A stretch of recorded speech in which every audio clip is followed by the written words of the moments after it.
hubungan Joko Widodo dan Surya Paloh itu tidak lagi panas dingin ternyata sekarang. Dari hangat, panas, kini membara. Diawali dengan sikap Surya Paloh yang mencalonkan Anies Baswedan sebagai bakal calon presiden tahun 2024 yang dibalas oleh Joko Widodo sebagai presiden yang mengumpulkan ketua-ketua partai politik di koalisi pemerintahan minus Nasdem. Surya sebagai anak kolong tidak tinggal diam. Kolong. Dia bikin apel siaga perubahan.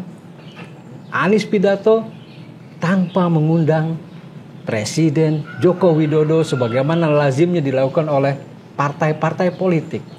Nah, jadi sekarang hubungannya suka atau tidak suka itu sudah semakin berjarak.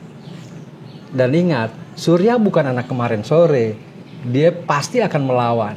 Ini yang mungkin anak Sumatera dia. Nah, ini yang mungkin dilupakan oleh orang-orang di sekeliling yang mungkin memberikan nasihat pada Presiden Joko Widodo. Surya memang beda. Nah, gimana Boy? Ini kelihatan ya sudah ada deklarasi perang. Jadi artinya Surya walaupun sudah mulai ada tekanan misalnya gitu ya, dianggaplah begitu, Johnny Plate kemudian menjadi tersangka pada kasus BTS, tapi beberapa orang yang disebut di belakang kasus itu tidak diopeni istilahnya gitu oleh Kejaksaan Agung. Nah, tapi Surya beberapa kali menegaskan bahwa usut tuntas siapa yang terlibat dan siapa yang menerima kasus ini. Tapi di luar persoalan itu, di deklarasi koalisi perubahan, apel siaga perubahan, Surya Paloh jelas-jelasan tidak mengundang Presiden Joko Widodo. Iya. Ini kelihatannya deklarasi perang dari Surya. Gimana gue? Serem banget.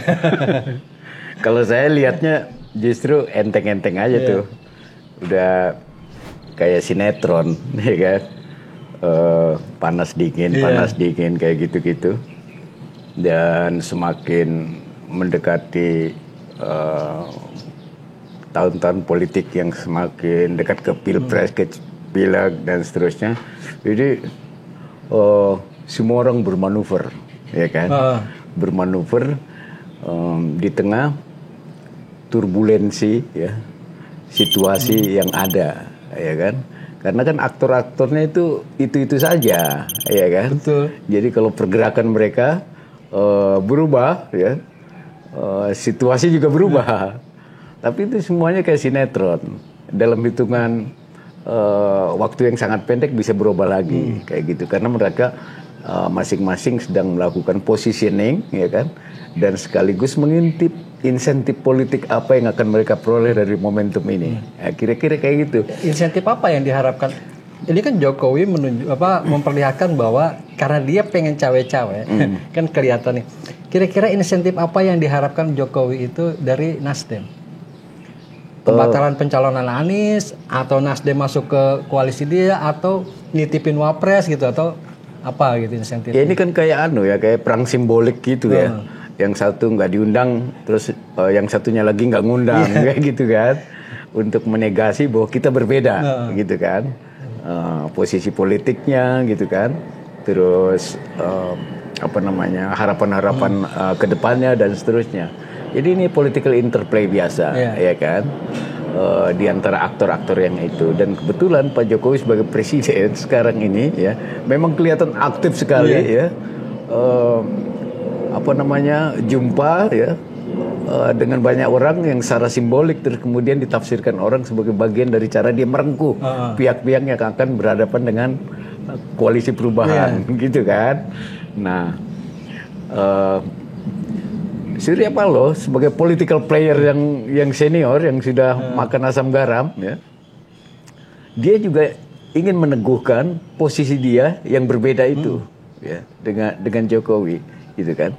Sebab dalam politik kalau dia merasa diisolasi dan betul-betul dia merasa tersingkirkan, ya, gengsi dia hilang, gitu kan. Surya merasa terisolir nggak? Iya, dengan pola-pola komunikasi seperti itu, corak hubungan seperti itu kan seperti dia ingin diisolasi, ya kan? Diisolasi dari Jokowi sebagai presiden dengan segala pengaruhnya, ya kan, kayak gitu. Jadi Surya Paloh berusaha untuk meneguhkan posisinya sebagai koalisi perubahan, ya, yang justru berhadapan dengan kepentingan politik Jokowi dengan segala koalisi yang dia coba bangun, ya, dia coba bangun. Tapi kelihatannya Jokowi ini ya, apa namanya, mungkin ya, itu salah kalkulasi ya terhadap Surya ya. Dan Surya, katakanlah dia dicoba diisolasi, dia diisolir, dipojokkan gitu. Tapi justru dia bangun dengan gagah gitu. Emang lu aja yang bisa nggak ngundang, gue juga bisa nggak ngundang. Iya, karena itu kan menyangkut wilayah masing-masing ya. Jadi menyangkut apa namanya? Ya dunianya masing-masing ya. Ya namanya diundang, kalau nggak diundang kan nggak datang gitu betul. Kan. Dan tidak ada keharusan Surya Paloh untuk undang Jokowi gitu kan. Gitu. Apalagi ada konteks situasi di mana dia seperti harus melakukan pembalasan, ya kan. Emang lu aja yang nggak ngundang, gue juga bisa nggak ngundang gitu kan. Kira-kira kayak gitu. Surya ini lagi memainkan jurus kucing kayaknya. Iya, kayak gitu. Kalau kucing atau anjing itu kan kalau menandai wilayahnya itu, pakai kencing. Kan pakai kencing kan, dikencingin cerita ini wilayah gua, lu jangan coba mengganggu gitu kan. Kayak gitu. Jadi semuanya ini masih serba meneguhkan posisi meneguhkan posisi yang itu sebenarnya juga masih labil karena situasi kan turbulensinya begitu rupa. Betul. Ya. Jadi apa ya? Kayak menapaki roadmap kayak gitu ya. Dengan peta yang belum clear betul gitu. Apalagi masih ada 2 bulan ya. Iya. Agustus, September. Pendaftaran Oktober sampai November kan. Masih ada 2 bulan lebih lah. Itu semuanya masih bisa berubah itu. Masih bisa berubah. Dan Nasdem kelihatan semakin percaya diri kalau kita tracking surveinya kan. Terutama yang terakhir itu dia naik sekitar 1% ya. Dari 5,5. Tapi yang terakhir diungkapin oleh Nasdem itu kan survei dari lembaga survei Australia itu yang menyatakan yang memang masih menang Prabowo, kemudian Ganjar, Anies, tapi kan Anies itu nggak sekecil survei dari lembaga survei lokal gitu. Nah itu kan yang kemudian didorong bahwa Anies itu sudah naik gitu. Ya ini dia lembaga survei itu kan beragam ya. Dan kita juga nggak bisa menutup mata bahwa sejumlah mereka punya interest yang berbeda-beda juga. Kan ada istilah survei abal-abal, ada survei pesanan dan seterusnya. Ya, ini butuh kejernihan ya para elit politik untuk melihat hasil survei ini. Ya. Karena dia harus di-tracking juga, bukan hanya partai yang di-tracking, lembaga survei juga harus di-tracking. Itu berkaitan dengan kredibilitas dan seterusnya.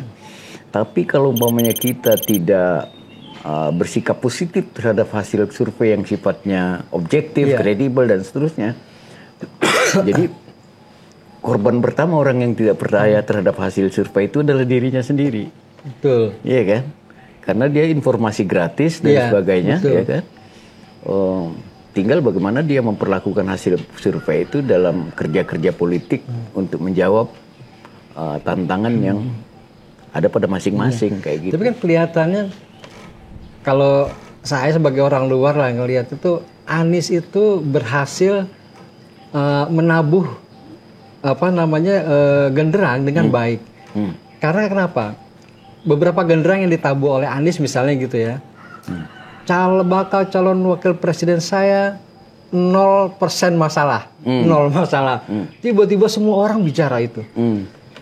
Ketika mulai reda orang bicara itu, Anies pergi berkunjung ke rumahnya Susi, di Pangandaran. Dia makan lobster, dia main-main di sana, dan itu kemudian orang menari tentang hubungan bahwa kalau Susi menjadi calon wakil presiden buat Anies, semua orang menari gitu kan di situ kan.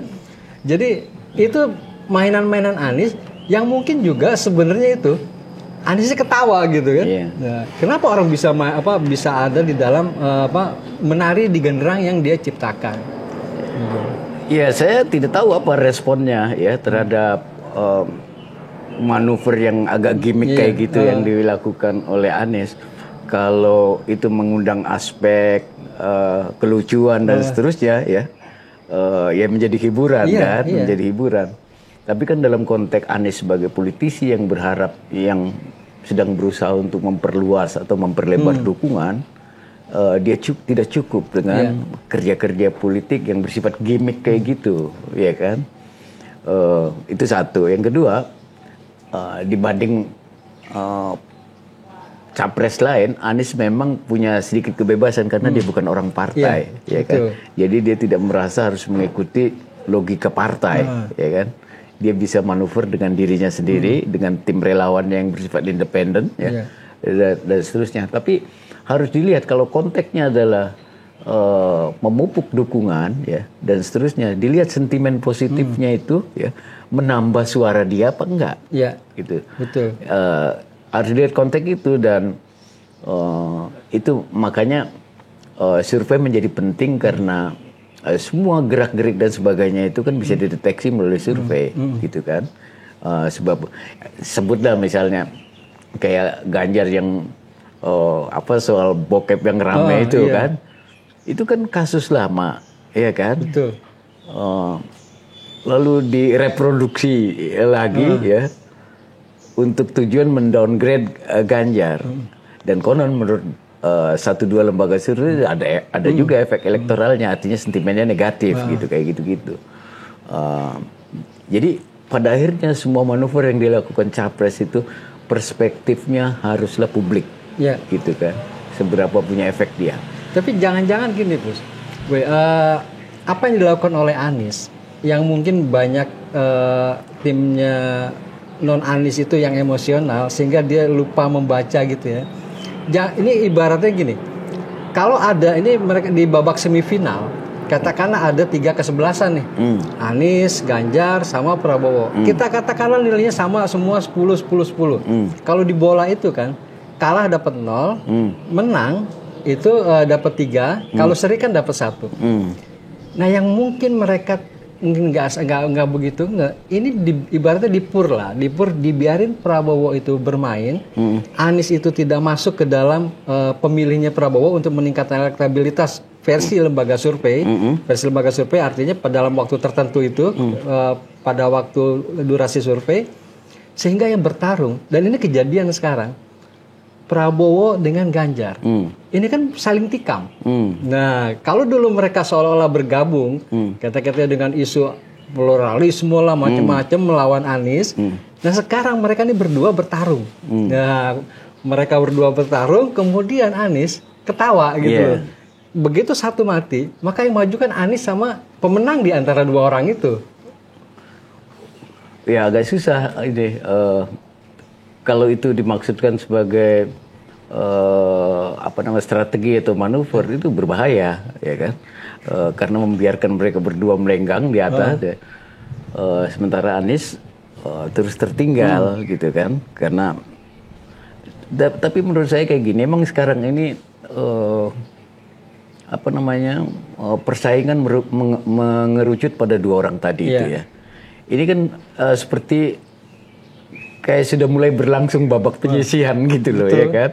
Dan Anies tidak lagi menjadi dihayati sebagai ancaman serius buat keduanya, ya. Karena dalam tracking survei dia selalu terbelakang, ya, selalu ada di urutan terbawah, dan konon selisihnya semakin jauh, kayak gitu.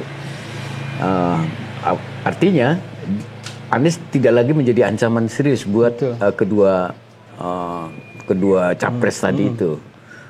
Maka walaupun belum secara resmi, ya, tapi proses politik yang sedang berlangsung itu seperti sedang berlangsung babak penyisihan, walaupun itu perspektif survei. Betul. Gitu kan? Iya, kan survei itu adalah persepsi publik pada waktu, pada saat ketika survei dilaksanakan itu, kan.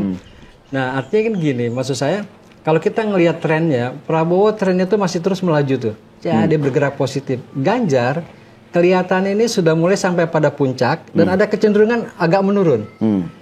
Anies walaupun ada di bawah, itu jangan-jangan ini adalah dasarnya dia itu, dan dia nggak mungkin turun lagi, jangan-jangan begitu. Karena itu potensi yang terjadi pada Anies itu dia akan naik.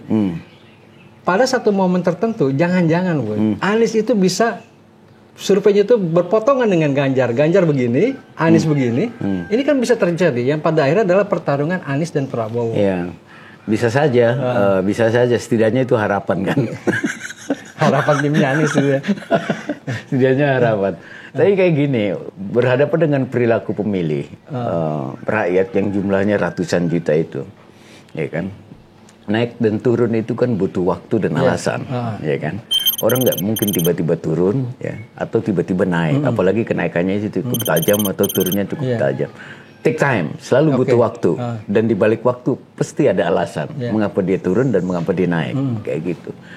Untuk mendapatkan nambah 1% dari 200 juta itu kan, kalau mau dikuantifikasi banyak. Iya, iya kan? Benar. Peristiwa apa yang membuat orang berubah untuk melakukan pilihan? Kan itu harus dicari, ya kan? Nah, apalagi semakin dekat capres, para pemilih itu dalam istilah saya itu ya, udah masuk ke bubuk orang lain. Jadi Anies punya bubu, Prabowo punya bubu, Gerindra punya bubu. Ikan yang berkeliaran itu udah semakin banyak masuk ke bubu-bubu. Yang tersisa itu tinggal sedikit. Jadi perubahan 1% itu tidak gampang. Betul. Ya, atau 2% tidak gampang. Karena dia harus menambah dari swing yang masih di pelataran bubu atau menarik dukungan yang belum terlalu kuat. Jadi kan selalu ada irisan pada setiap pendukung itu, ada yang sangat kuat ya, artinya fanatik, ada yang moderat, ada yang masih goyah, gitu kan. Jadi yang bisa diperebutkan adalah orang yang masih swing belum menentukan pilihan, atau pemilih capres tertentu tapi dia masih goyah. Lalu kenapa Surya Paloh masih begitu yakin ya? Iya. Dorong Anies, kemudian dia bahkan berani against gitu ya, atau mengibarkan bendera perang dengan Jokowi gitu. Katakanlah bahwa ini dua orang ini, Prabowo dan Ganjar, katakanlah jagoannya Jokowi misalnya gitu ya. Iya, Anies figur politik, Surya Paloh figur politik, ya kan. Mereka ketemu di muara, ya, dalam sebuah kerjasama politik. Yang satu capres, ya, diusung oleh Gerindra, Nasdem, yang satu partai, ya kan. Kan masing-masing sebetulnya punya tujuan eksklusifnya sendiri, ya kan? Benar. Iya kan? Kan kita tidak pernah membayangkan sekian tahun sebelumnya itu bahwa Nasdem tiba-tiba mengusung Anies sebagai capres, ya kan? Kita nggak menemukan alasannya, ya. Iya. Sampai pada tingkat tertentu, ya, kita dikejutkan oleh Nasdem ambil start ya duluan, ya, mendeklar Anies sebagai capres, tentu dengan pertimbangan eksklusifnya sendiri, bukan karena dia gandrung sama Anies, ya kan. Dia kan mimpin partai, dia berharap juga dong dapat berkah elektoral dari popularitas Anies, ya kan. Benar.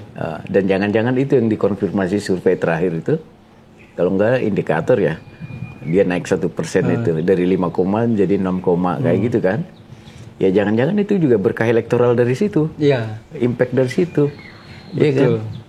Bisa jadi. Iya, Surya Paloh cukup senang kalau Anies terpilih jadi presiden. Tetapi dia punya kesenangan yang kedua kalau partainya naik jumlah pemilihnya. Jadi sebenarnya gitu. Jadi gitu ya. Kenapa Surya Paloh tuh kekeh, bahkan dia berani mungkin mengibarkan bendera perang dengan Jokowi. Surya Paloh senang kalau Anies jadi presiden. Tapi Surya Paloh lebih senang kalau Nasdem elektabilitasnya naik. Kira-kira gitu ya Bu ya. Karena kan bergainingnya di situ.